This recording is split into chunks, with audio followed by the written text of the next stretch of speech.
Muy buenas tardes, apreciables hermanos.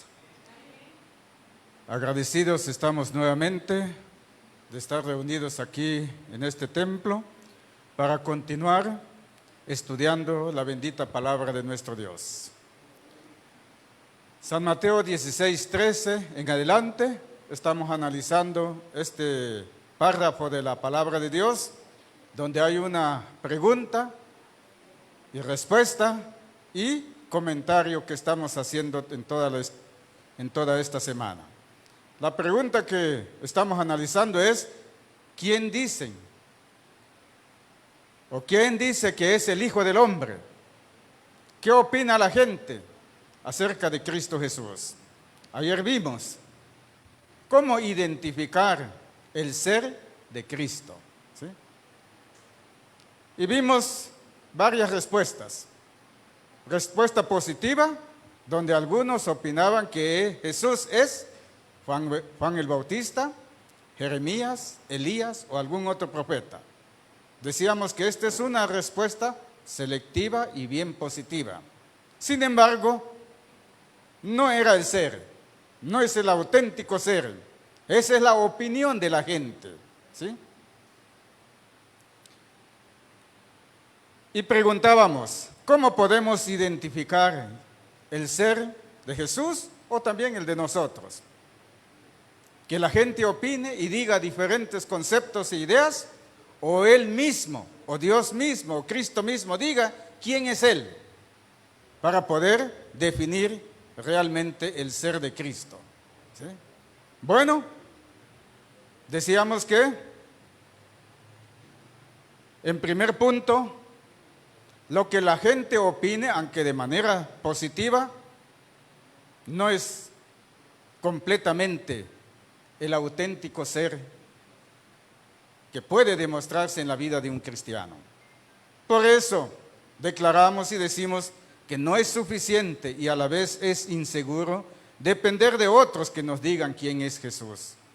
La verdad acerca de quién es Él no se encuentra en los comentarios de la gente, ni en las expresiones eruditas de los teólogos, ¿sí?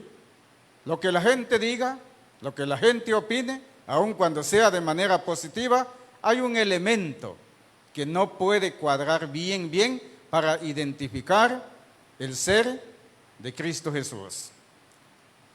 Y nosotros de igual manera, lo que la gente diga acerca de nosotros, por lo que ve y por lo que hacemos, pueden decir muchas cosas, hasta aún nos pueden dar un apodo, un segundo nombre por allí.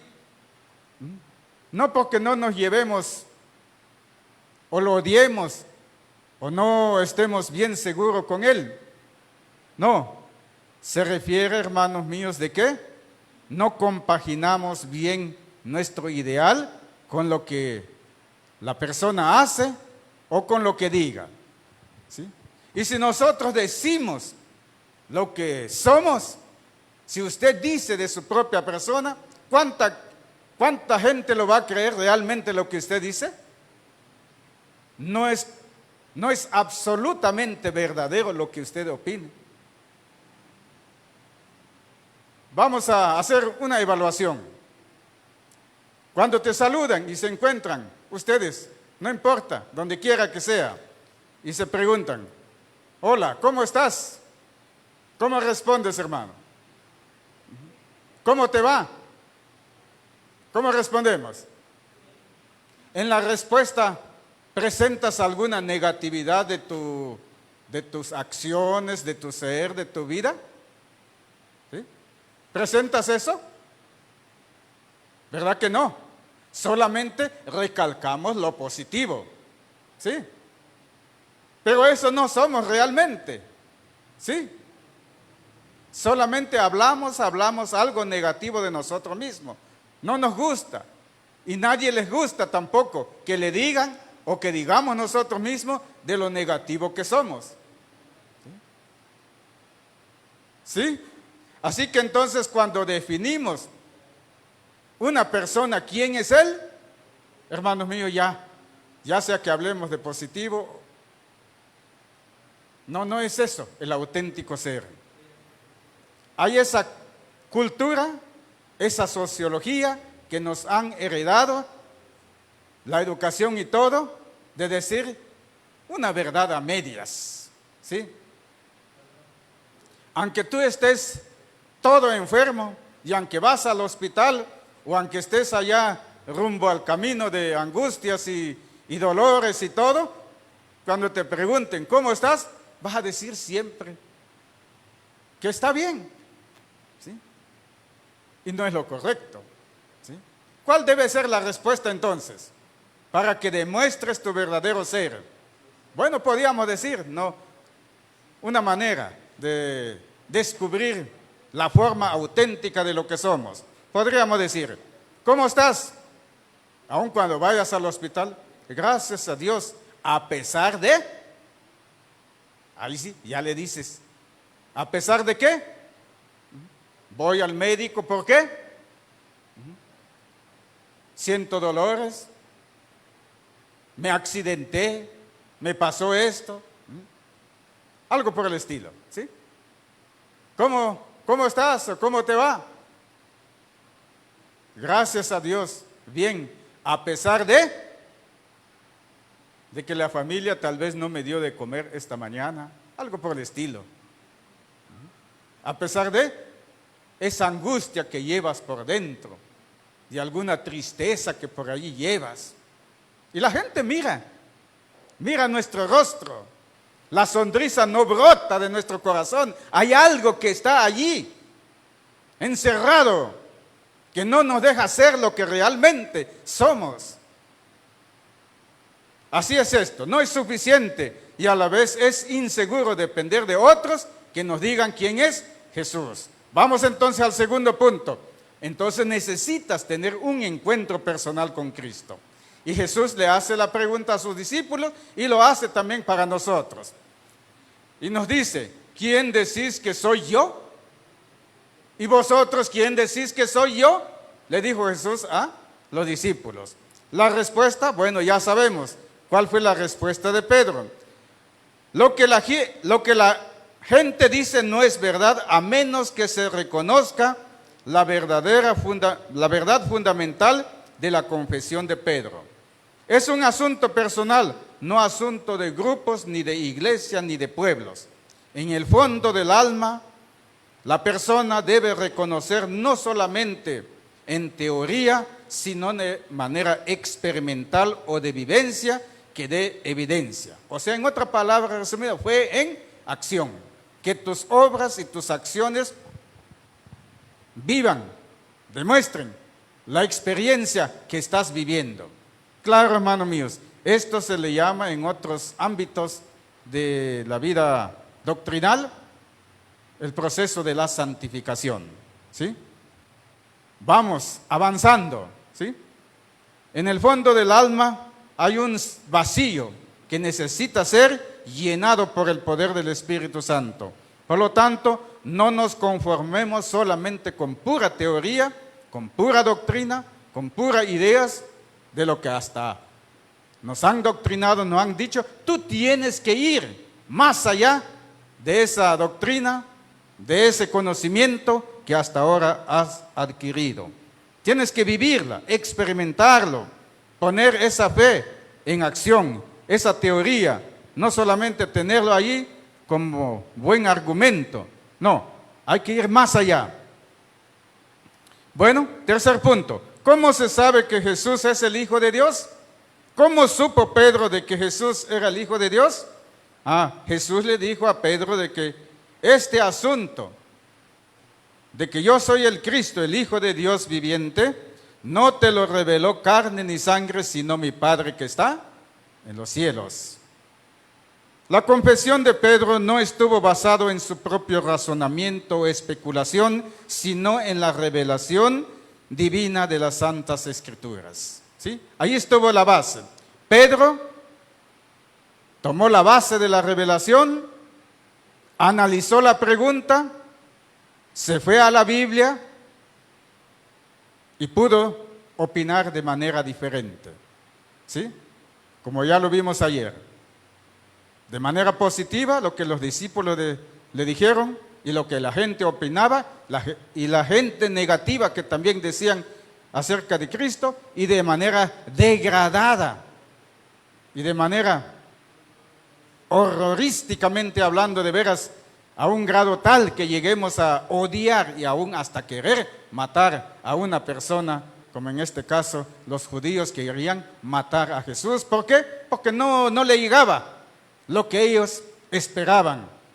La enseñanza que él daba no le llenaba su corazón, porque estaban fuera totalmente del ideal de la revelación divina. Ellos decían que eran hijos de Abraham, pero sus obras no demostraban ser hijos de Abraham. Eran discípulos de Moisés y Jesús les comprobó y les dijo, están fuera totalmente. Y dicen que es de Dios, tampoco no hacen la obra de Dios. Si yo de Dios vengo y ustedes dicen que su Padre es Dios, y entonces ¿por qué no me aman? ¿Por qué no nos entendemos? ¿Por qué no entiendes mi lenguaje? Entonces Jesús le descubre que realmente hay una gran mentira y hay una hipocresía, bueno, muchas cosas por allí. Entonces, frente a la revelación, frente a la palabra de Dios, frente a las Escrituras, vamos a ver tres actitudes posibles, tres acciones posibles que los seres humanos pueden tomar. Número uno, hay quienes niegan, ¿sí? Hay quienes niegan y piensan que no existe lo sobrenatural, ¿sí? Niegan la palabra de Dios. Eso que la Biblia dice, que milagros, asuntos sobrenaturales, eso no existe. Todo se debe al proceso común de las leyes de la naturaleza. Eso sí existe. Eso es la ley de la naturaleza. Más allá, saliendo de la naturaleza normal y de lo común, no, eso no es cierto. La Biblia es un libro como cualquier otro libro, ¿sí? La Biblia no es un libro superior a unos buenos libros que los autores de este mundo han escrito. La Biblia no se debe estudiar como cualquier otro libro superior y hay que quitarle todo aquello que sugiere algo milagroso o sobrenatural. Así, niegan la palabra de Dios y por lo tanto ponen ¿qué? Algunos razonamientos. Sí, la Biblia menciona muchas cosas milagrosas y sobrenaturales, ¿sí? Eso de que ahí dicen que cruzaron en seco el Mar Rojo, eso de que se abrió el río Jordán y cruzaron en seco, eso no es cierto. Eso de que Jesús anduvo sobre las aguas del mar de Galilea, no puede ser cierto. Todo eso hay que quitarle. ¿Sí? La Biblia tiene cosas muy bonitas, es un buen libro, pero no debe de ser superior a cualquier otro libro bueno. Hay que leer como cualquier otro libro. Entonces hay que quitar todo lo sobrenatural, todo lo milagroso. Eso de que una virgen le nació un hijo, ¡ay, qué tontería! Dicen. ¿Sí? No puede ser. Bueno, ese es el primer punto. Estas características son precisamente de los intelectuales. Son de los hombres que dan clases, estudian en las universidades. No es de cualquier gente común, no. Son de personas que se creen sabios, pero en las cosas espirituales están totalmente ignorantes, ¿sí? La profesión no hace ¿qué cosa? Nada en lo que tiene que ver con la vida cristiana. Eso es otro asunto muy importante. Tú y yo tenemos que encontrar personalmente con Cristo. Y eso cambia totalmente nuestro pensamiento.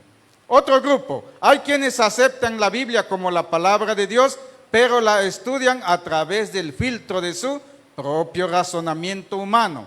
Seleccionan aquellas cosas que cuadran a su razonamiento, son muy selectivos en el uso de la Escritura, ¿sí? Hay quienes sí lo aceptan, está bien, pero ya estoy dado en una enseñanza dentro de una cultura y entonces este conocimiento tiene que acomodarse la palabra de Dios. No es la Biblia la que va a decir, no, es mi opinión la que tiene que acomodarse a la palabra de Dios. ¿Sí? Entonces, allí surgen muchas doctrinas. ¿Sí? Un ejemplo, solo para tener una idea. ¿Sí? Sí, la Biblia dice que Dios creó los cielos y la tierra. ¿Sí? Pero yo fui enseñado en la universidad de que este mundo llegó a través de millones y millones de años. No es cierto de que Génesis diga que en 7 días lo hizo Dios, todas las cosas que hay en este mundo. ¿Sí? Tiene que haber ido 7 periodos de diferentes periodos de miles y millones de años. No es cierto de que en una semana se haya hecho. ¿Sí? Yo estoy acomodado en la era paleozoica, mesozoica y cuánto zoica haya por allí. Entonces eso tiene que venir aquí y se llama evolución teísta. Estoy hablando en términos ya dentro de una iglesia. ¿Sí? Entonces hay quienes sí aceptan la Biblia, pero tienen que entrar al filtro de su conocimiento y de su razonamiento, son selectivos para entonces usar la palabra de Dios. ¿Sí? A ver, vamos a usar un poquito la palabra de Dios para entender otro poquito más, porque de eso está lleno. Cuestionan mucho la palabra de Dios. Hay escuelas especiales quienes hacen análisis crítico de la palabra de Dios. Busquen allá en Deuteronomio 34. Vamos a ver un pasaje de la Biblia. Deuteronomio 34.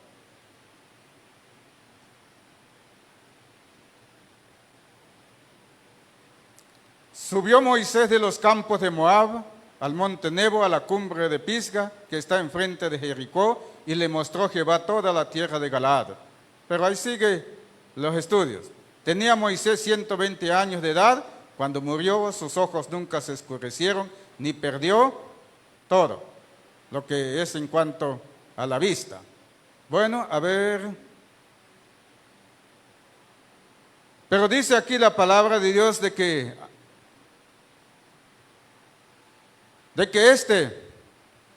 este libro fue escrito por Moisés después de su muerte, ¿sí? Después de su muerte. ¿Cómo puede alguien escribir un libro después de haber muerto? ¿Sí? ¿Cómo podemos encontrar? Entonces hacen un análisis crítico, ¿sí? Josué, hijo de Nun, estaba lleno de espíritu de sabiduría porque Moisés había puesto su mano sobre él y los hijos de Israel lo obedecieron haciendo como Jehová había dicho. Nunca más se levantó un profeta en medio de Israel como Moisés, a quien Jehová conoció cara a cara. Bueno, aquí dice todo. ¿Cómo subió Moisés o cómo escribió Moisés que subió en el monte y todo después de haber muerto? No, ese es el análisis de que le entran y le buscan, la crítica y todos los demás, ¿sí? Hermanos, hay cosas que tenemos que estudiar. Eso es precisamente lo que tenemos que ahondar. ¿Por qué están así algunas enseñanzas de las Sagradas Escrituras? ¿Sí? ¿A qué se debe algunas situaciones semejantes? ¿Sí? Entonces, estos pensamientos raros que tienen que acomodar mis ideas a la palabra de Dios, no la Biblia a mí, sino mi idea a la de la Escritura, está completamente fuera del camino que lleva a la salvación. Otra actitud en cuanto a la revelación es aquella que sí, hay que aceptarlo, porque viene de Dios, y hay que someter nuestros juicios a su criterio. Una manera de que yo pueda, otra vez, para encontrar el verdadero ser de Cristo, o de mi vida, o de la vida de los demás, es aceptar la palabra de Dios, someter mis juicios al criterio de Dios. Aceptar la Biblia como la palabra de Dios, como la revelación de su voluntad y someternos a sus veredictos no es popular hoy en día, ni aún en el mundo así llamado cristiano. ¿Sí? ¿Se dan cuenta, hermano? Eso de que yo tenga que aceptar la Biblia, la palabra de Dios, someter al veredicto de la palabra de Dios mi personalidad, mi criterio, mi modo de ser, no es muy popular, ni aún en el mundo cristiano. Por eso a veces tenemos problemas. ¿Por qué? El cristianismo tiene que crecer en la medida que conozcamos más la palabra de Dios. Hoy hay mucho interés en la verdad, pero no en la verdad de la revelación, sino en la verdad que puede ser descubierta, comprobada, manejada por el hombre, que armoniza con la ciencia y con la cultura. Eso se llama la verdad relativa. Hay mucho deseo, muchas ganas de saber la verdad, pero no la verdad de la revelación, sino en aquella verdad que puede ser descubierta. Lo encontré, vamos a comprobarla, vamos a manejarla por el camino de la sabiduría para que armonice con la ciencia y con nuestra cultura. ¿Sí? Hermanos míos, debo decir que la Biblia, tal como está ordenada, ya trae consigo un orden de la herencia griega. ¿Sí? La forma como está escrito, encuadernado y todo, es de una herencia griega. ¿Sí? Y eso hace que el mensaje en un momento dado no se entienda bien, no cuadre bien, porque bien es cierto que la Biblia fue dada a una cultura, ¿sí? En este caso la cultura del pueblo judío, no a la cultura del mundo griego o al mundo romano, no, está dado a la cultura. La Biblia mayormente lo dividimos, Pentateuco, libros históricos, libros poéticos, libros de profetas mayores y profetas menores. 5 formas. Cuando en la Biblia hebrea solamente hay 3. ¿Sí? La Torá, o sea, la ley, los profetas y los salmos. Así, en tres partes. Pero los griegos pusieron que son 5. No está mal, está bien ordenadito, bien hecho, pero el mensaje a veces no se tergiversa o se puede malentender y entonces salimos y terminamos con unos problemas. Por ejemplo, Jesús dice, San Mateo 5, 17 y 18, la Biblia dice, no he venido para abrogar la ley o los profetas. Ahí está, ley y profetas. No he venido para abrogar, sino para cumplir. Y luego sigue diciendo, ni una jota ni un tilde perecerá de la ley hasta que todo se haya cumplido. ¿Va a perecer la ley o no? Ahí Jesús se da a decir que sí, va a perecer. Ni una jota ni una tilde de la ley perecerá. ¿Sí? No va a perecer hasta que haya cumplido. Una vez que haya dado su cumplimiento, ¿qué? Se acabó. Y ahí terminó. ¿De cuál ley está hablando Jesús? Que una vez habiendo cumplido, se acabó y no tiene más existencia. ¿De cuál? La ley ceremonial, claramente que sí. Yo vine a cumplir esa ley.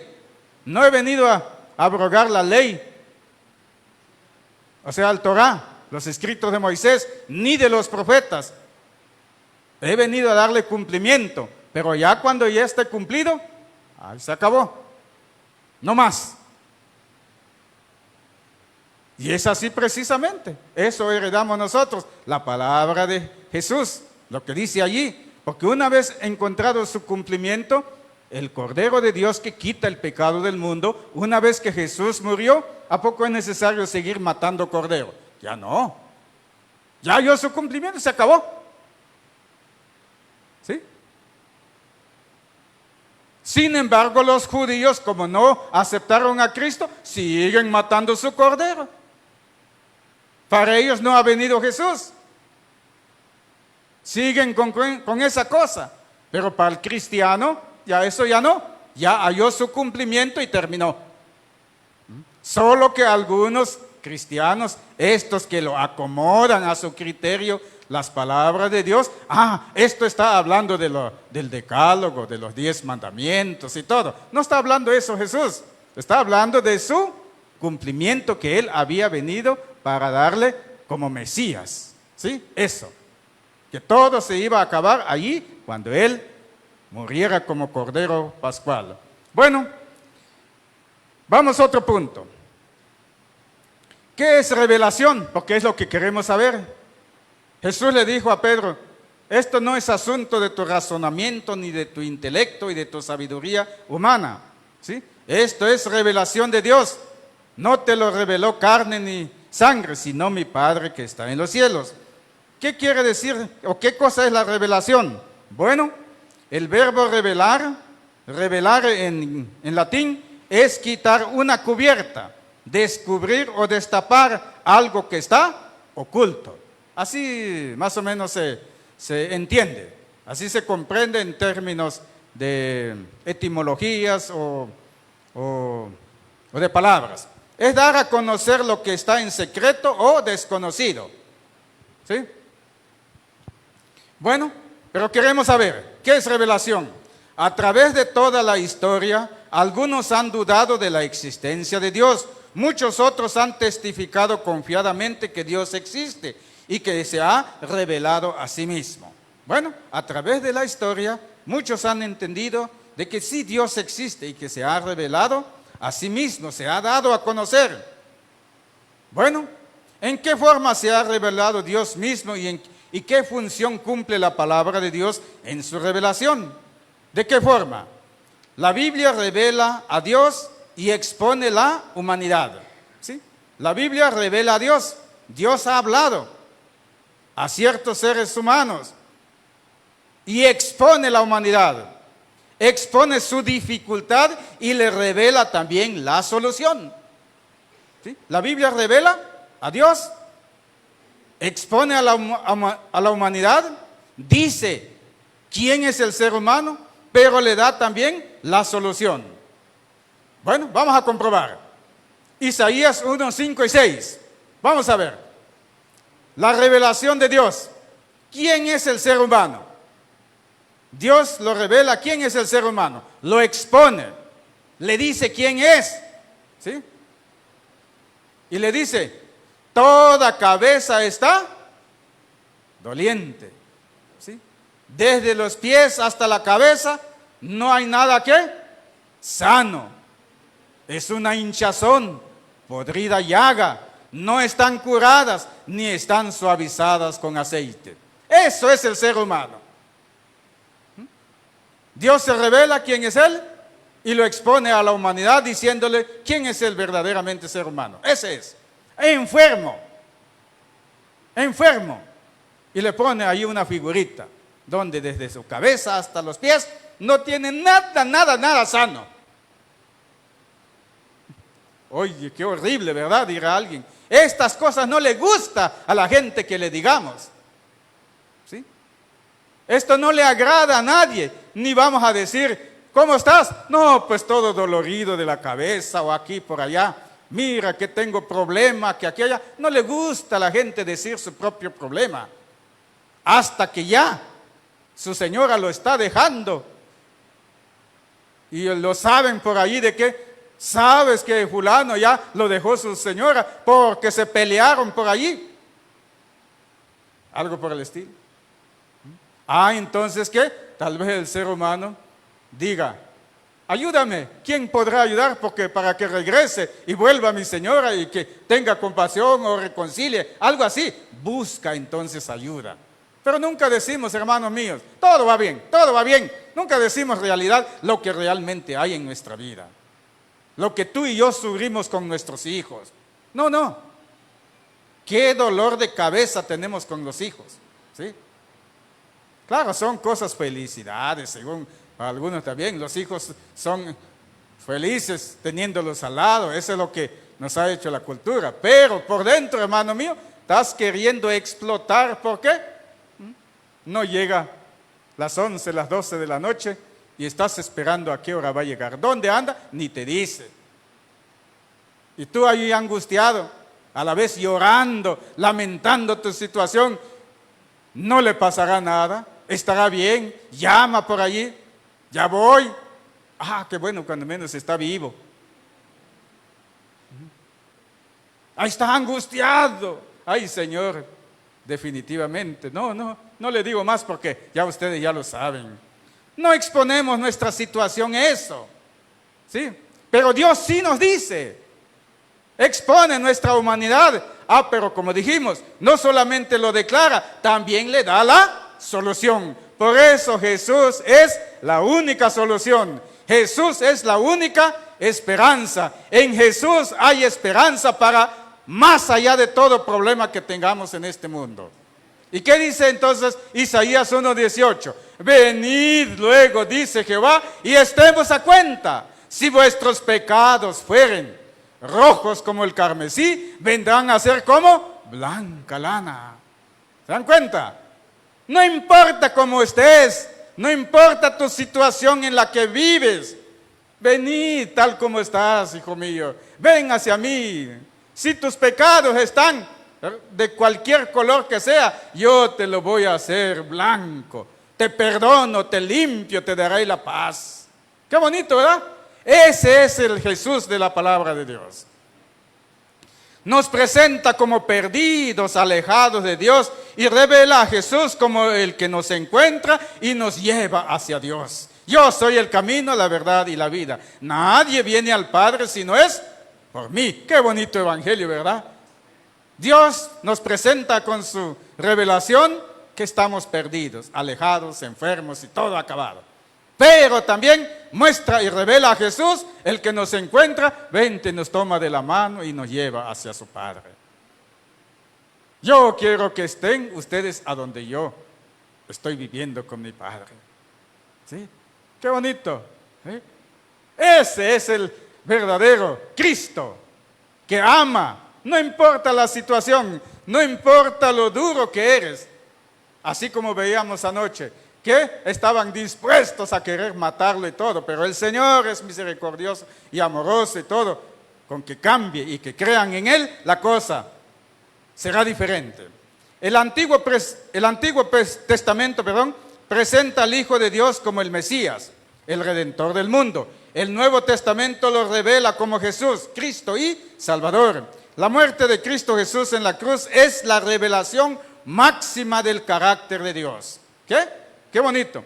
La muerte de Jesús en la cruz del Calvario es la revelación máxima del carácter de Dios. Los escritores de la Biblia lo declaran que ellos no fueron originales de sus mensajes, sino que recibieron de Dios. No son ellos los autores del mensaje, no de ellos nació esto lo que está escrito.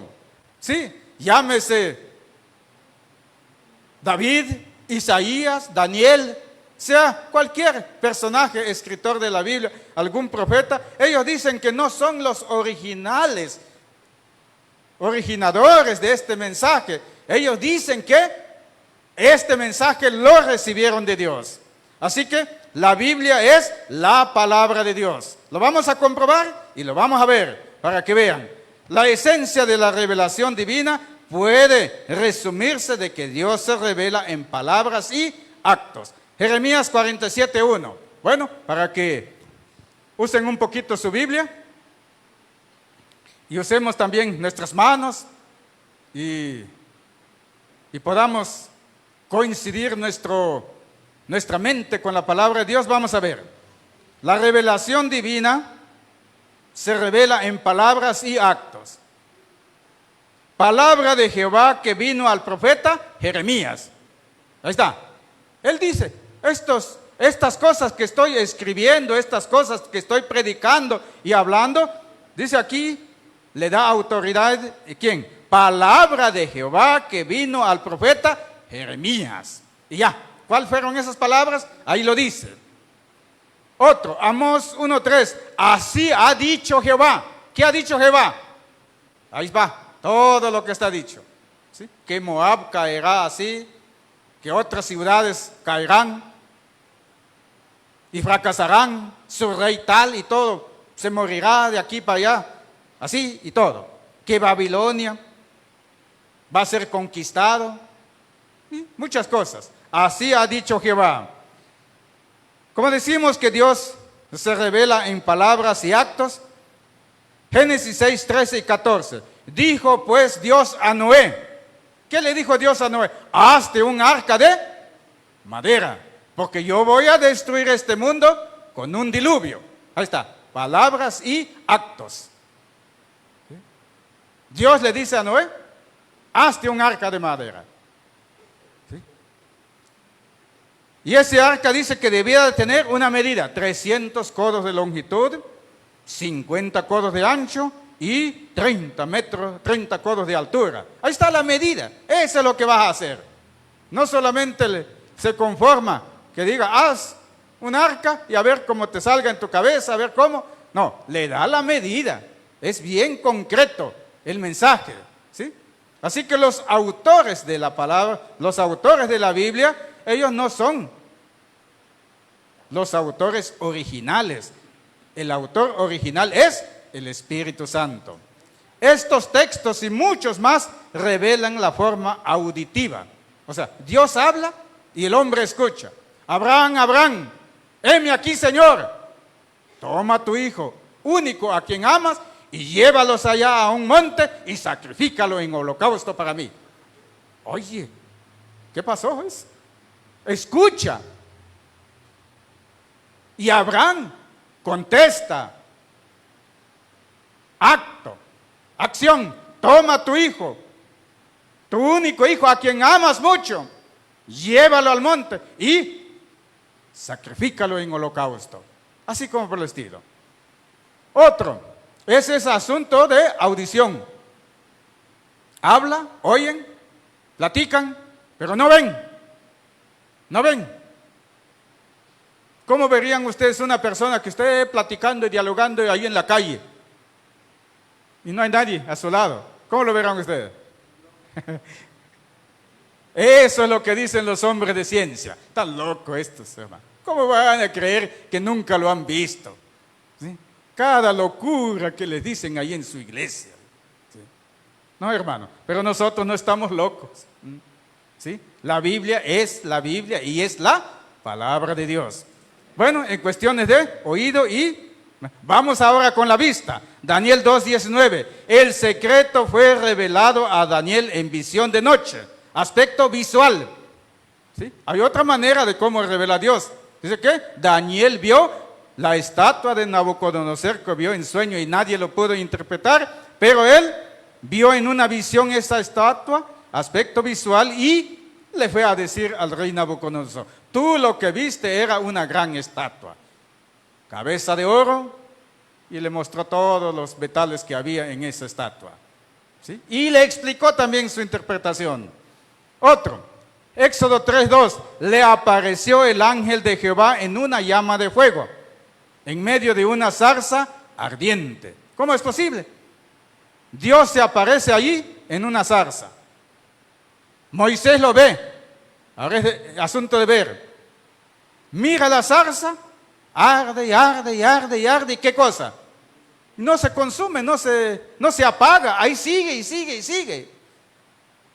Cuando usted quema su rosadura, lo que sea, en un instante se acaba y ya se volvió ceniza. Pero esto sigue y sigue y sigue. Le nació la curiosidad y quiso saber qué era y se fue. Y llegando cerquita, ya ustedes saben la historia. Moisés, Moisés, ahí está, otra vez Dios le habla. Y Moisés se escucha, heme aquí, quita tus sandalias o el calzado de tus pies, porque el lugar donde estás es santo. No te acerques más. ¿Cómo se llama esto? Se está revelando Dios en términos de fuego, alguna otra cosa de lo natural que se pueda ver, pero Dios busca la manera. Se llama teofanía. Teofanía.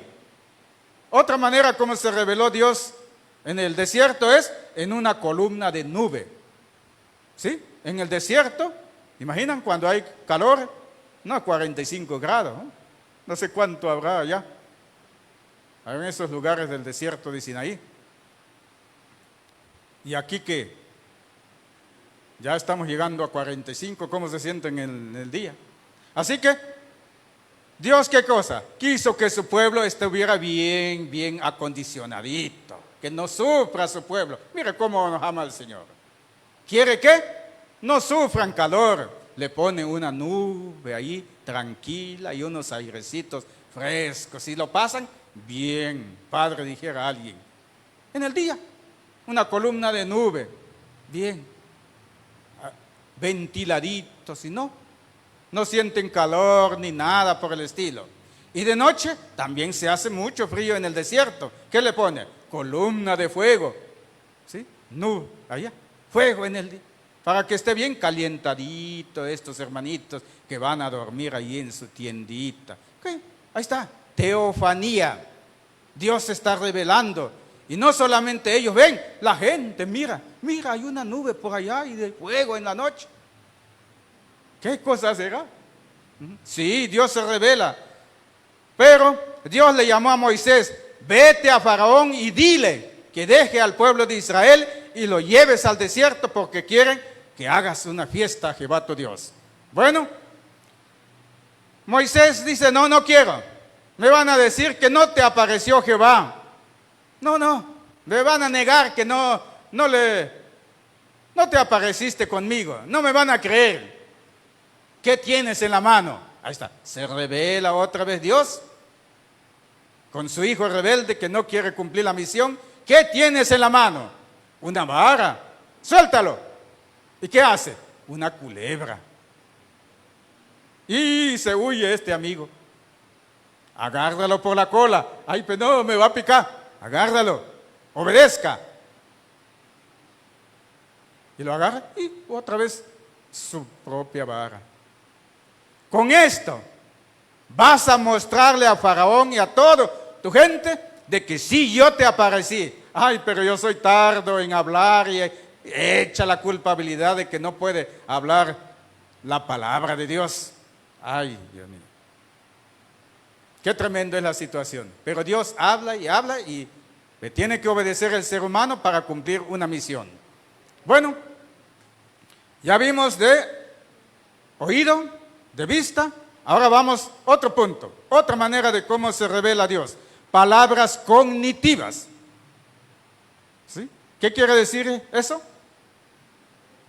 Cognitivas, de conocimiento. Tú y yo, hermanos míos, desde pequeño empezamos a conocer. Lo que nos enseñan y lo que nos dicen y lo que nos hablan, de todo empezamos a conocer y conocer.